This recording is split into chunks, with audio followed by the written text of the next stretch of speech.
At the end of the last video, I said that I feel sympathy for people who have to go into the army, and I didn't really qualify that statement. Imagine that you're a teenage Korean guy, you're studying all the time, you're in all these schools and hagwons, and you realize one day you're gonna have to do your military service, and the point of it is to protect a country from a possible attack by North Korea. Where for all your existence so far, North Korea has had no effect on your daily life whatsoever. That's not to say there's no threat, but just in your experience, you don't feel it. So you don't really see the point of this because you've been living a pretty safe existence up until now. The only threats to your existence have been tests and your parents' disappointment if you fail them. And then imagine you start college, you've put in 1 or 2 semesters, you've made a bunch of friends, you've had some fun for the first time in your life. No, high school seniors don't get to do anything. They're just spending all their time studying for that one test, the score of which will determine which colleges they're allowed to apply to. So when they first begin university life, they taste freedom. So imagine getting that taste and then realizing that you're gonna have to give that up for 2 more years. Now, I was an exchange student at Yonsei 6 years ago, so you know, between 4 and 6 years ago, a lot of my friends went to the military then, not so much now. But I kept up with them as they had to begin their service. And the thing is, usually they're placed on certain bases where they don't have enough time to really come back to Seoul and visit their families and their friends. They do get breaks every now and then, but it's not that often. It's really up to their superiors to determine when it's okay for them to take their break. And they're not supposed to have electronic devices with them or phones. I mean, that's the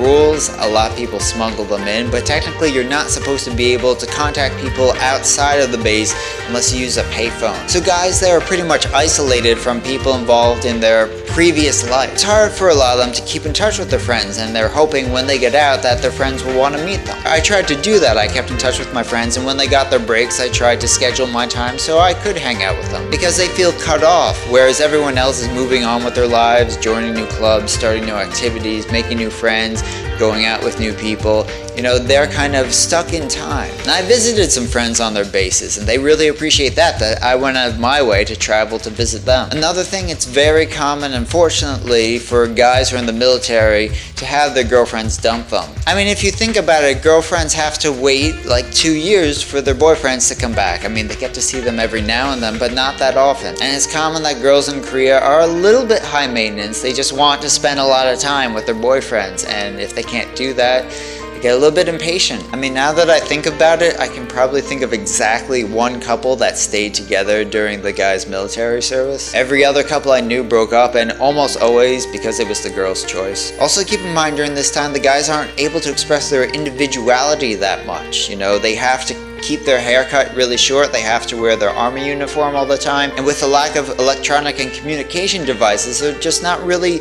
able to express their individual opinions or just express themselves that easily. I know that can be the same for any military experience. I'm not saying the one in Korea is necessarily bad. It's only really bad to the degree that it's not voluntary, and therefore people who might not really want to do it or whose hearts aren't really into it, they have to go through it anyway. I'm just concerned with how the individuals feel about their experience there. In the past, I've tried to do my part as a friend to be sympathetic to them and to help them out when I can. So if you know anyone who's about to enter the military or who's in the military, try to be there for them. In that respect, sympathize what they might be going through and, you know, offer the hand of friendship regardless of whether or not they take it.